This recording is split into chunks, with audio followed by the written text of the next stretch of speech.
শাৰীৰিকভাৱে নহ'লেও ফটোত থকা মহাৰাজ দেৱলৈ শ্ৰদ্ধা জনাইছোঁ। আমাৰ বেদান্ত ছ'চাইটিত দেশ বিদেশৰ পৰা অহা মহাৰাজসকল সন্যাসীসকললৈ মই শতকোটি প্ৰণাম জনাইছোঁ। বাগাইটাৰী বেদান্ত ছ'চাইটিয়ে যি কষ্ট আৰু আত্মত্যাগেৰে অনুষ্ঠানটো চলাই লৈ গৈ আছে তাৰ বাবেও তেওঁলোকৰ ওচৰত কৃতজ্ঞতা জনাইছোঁ। আজিৰ এই সভাত উপস্থিত থকা আই মাতৃসকল, বয়সস্থ সমনীয়া তথা ভাতৃপ্ৰতিম বন্ধু বান্ধৱীসকল, কণ কণ মৰমৰ ভাইটি ভণ্টিসকল, আচলতে মহাসাগৰ সদৃশ জ্ঞানৰ ভঁৰালৰ মাজত মই নিয়ৰৰ টোপাল হৈ কিবা যে ক'ব পাৰিম অলপো ভৰসা কৰা নাই। তথাপিও ঘপকৈ নামটো উল্লেখ কৰিলে মইতো আহিবই লাগিব, এইটো অনুশাসনৰ কথা। শ্ৰদ্ধেয় ৰাইজ, পোনপ্ৰথমে ভুলৰ বাবে আপোনালোকৰ ওচৰত মই ক্ষমা বিচাৰিছোঁ। কওঁতে ভুল হ'ব পাৰে, কাৰণ মই কৈছোঁৱেই জ্ঞানৰ মহাসাগৰৰ মাজত এটোপাল ক্ষুদ্ৰ এটোপাল পানী ইয়াৰ ওপৰত মানে প্ৰকাশমান হ'ব পাৰে, কেতিয়াও নোৱাৰে। শ্ৰদ্ধেয় ৰাইজ, কথাটো হ'ল বেদান্ত সম্পৰ্কে আলোচনা কৰি কৰি এওঁলোক গোটেই জীৱনটো মানৱ সেৱাৰ বাবে উচৰ্গা কৰিছে। চাওকচোন, সকলো ত্যাগ কৰিছে। গতিকে বেদান্তৰ একেবাৰে গ্ৰাছ ৰুটৰ পৰা ওপৰলৈকে তললৈকে গোটেই তেওঁলোকে খুব বেছি ভালকৈ জানে। আৰু তাৰ পৰা কিছু কিছু হ'লেও আমি আভাস আজি লাভ কৰিবলৈ সমৰ্থ হৈছোঁ। আমি ধন্য মানিছোঁ যে আমি গোটেইখিনি হৃদয়ংগম বা হজম কৰিব নোৱাৰিলেও কিবাটো অলপ নিশ্চয় পাৰিম। তাৰ বাবে তেখেতসকললৈ প্ৰণাম, তেওঁলোকৰ চৰণত প্ৰণিপাত জনাইছোঁ। আচলতে বেদান্ত বিবেকানন্দৰ দিনৰ পৰাই পৃথিৱীৰ বিভিন্ন প্ৰান্তত গুঞ্জৰিত হৈ আছিল যে এই জংঘলত থকা, অৰণ্যত থকা, গুহাত থকা বস্তুবোৰ, এই মহান বস্তুখিনি বেদৰ পিছত উপনিষদ 10খন উপনিষদ, আৰণ্যকে বৃহৎ আৰণ্যককে আৰম্ভ কৰি 10খন উপনিষদ, আটাইকেইখন জ্ঞানৰ ভঁৰাল, এইবোৰ এনেকুৱা এটা ৰূপত আছে য'ত ঋষি মুনিসকলে যিমান সম্ভৱ সিমান কম শব্দৰ মাজেৰে শ্লোকবোৰ লিখিছে। আৰু প্ৰতিটো শব্দৰ ইমানেই অৰ্থ আছে, যিফালে চজা কৰা যায় সেইফালে চজা যেন লাগে। গতিকে সেইবোৰ অধ্যয়ন কৰি আমাৰ মহাপ্ৰভুসকলে আমাৰ মাজত মন্থন কৰি আগুৱাই দিছে। আমি সেইবোৰ পাণ কৰিব লাগে। সেই বিষয়ে মই নকওঁ, সেই বিষয়ে ক'ব গ'লে তেওঁলোকৰ হাঁহি উঠিব, কাৰণ মই নাজানোৱে বেদান্তৰ সম্পৰ্কে। তাকে যদি আৰু মই ক'বলৈ যাওঁ তেওঁলোকে মনত দুখ পাব। গতিকে মই বহলাই ক'ব নাযাওঁ, মই মাত্ৰ এনে ওপৰে ওপৰে চাইছিলোঁহে আৰু সেইখিনি প্ৰকাশ কৰিব গৈছোঁ। কিন্তু মই এটা কথা কৈছোঁ, ইয়াৰ মূল বস্তুটো মই পাইছিলোঁ, ওৱাননেছ, এক। এই বস্তুটো কিনো? মই ভগৱান ৱাছক কিতাপখনতো পাইছোঁ বা বিভিন্ন কিতাপত পাইছোঁ যে আচলতে এইটো হ'ল আত্মা আৰু পৰমাত্মা।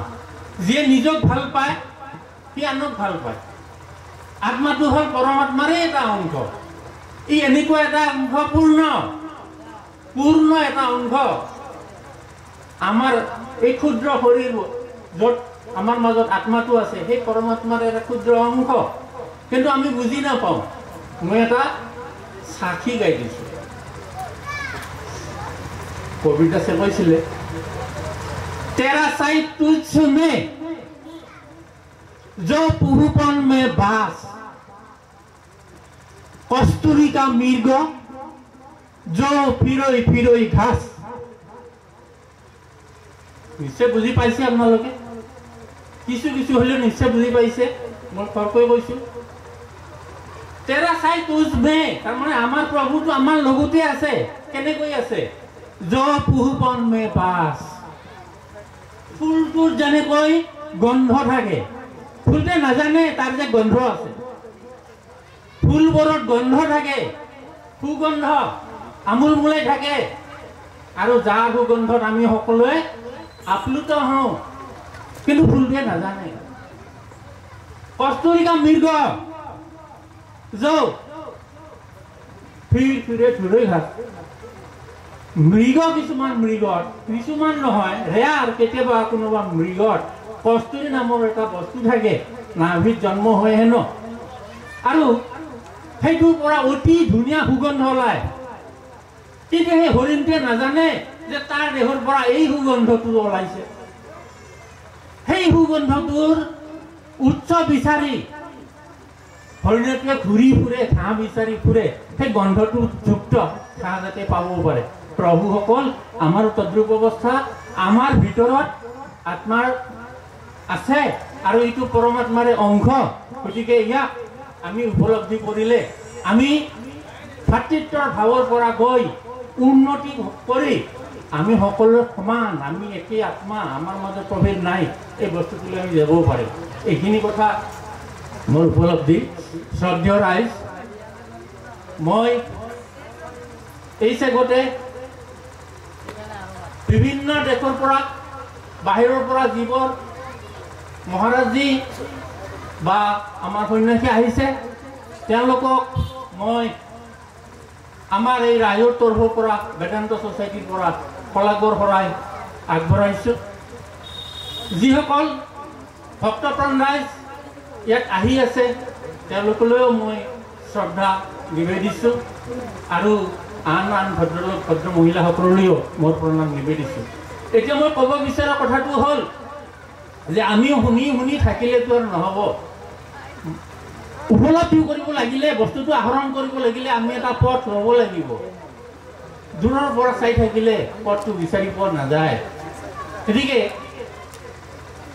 এই পথেৰে আহিব লাগিলে নিশ্চয় আমাক এটা পথ লাগিব আৰু এই পথ সম্পৰ্কীয় এটা কথা মই কৈ গৈছোঁ জংগলৰ মাজত যদি এটা কিবা পুখুৰী থাকে তাক যদি আমি যেনে তেনে বিচাৰি ঘূৰি ফুৰো আমিতো বিচাৰি পোৱাত বহুত দেৰি হ'ব বা নহ'বও পাৰে কিন্তু যদি এজন আমাক পথ প্ৰদৰ্শকে যে এইফালেদি আহক আমি ওচৰতে পুখুৰীটো পাম তাৰ পৰা পাবলগীয়া বস্তুখিনি আমি আহৰণ কৰিব পাৰিম গতিকে সেইজন হ'ল একচুৱেলি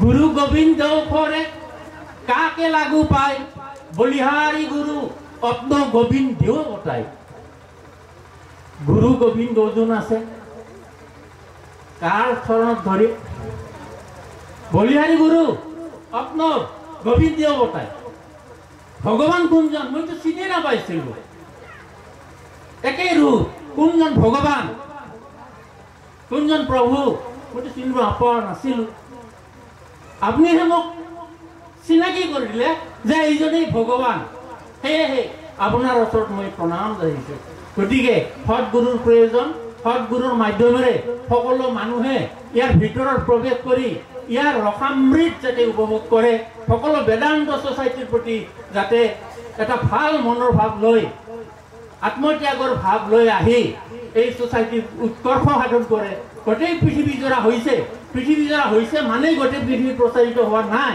আৰু হ'বলগীয়া ঠাই আছে সকলোৱে যদি আত্মোৎসৰ্গা কৰে নিশ্চয় হ'ব আৰু বাহিৰত যেনিবা হ'লে বহুত আমাৰ ইয়াত যদি নহয় আমাৰ ইয়াত সম্পূৰ্ণ হ'ব লাগিব আমাৰ ইয়াত যেতিয়া ভাল হ'ব আমাৰ ইয়াত যেতিয়া ডকমকাই ফুলি উঠিব তেতিয়াহে তাৰ গণবোৰ পৃথিৱীৰ বিভিন্ন ঠাইত যাব আৰু আমি ধন্য মানিম আমি অসম ভাৰত আৰু আমাৰ সনাতন ধৰ্ম ধন্য হ'ব শ্ৰদ্ধেয় ৰাইজ ভুলৰ বাবে ক্ষমা বিচাৰি পুনৰ আপোনাৰ সকলোলৈ প্ৰণাম জনাই মই মোৰ ভাষণ সমাপ্ত কৰিছোঁ আৰু ক্ষমা বিচাৰিছোঁ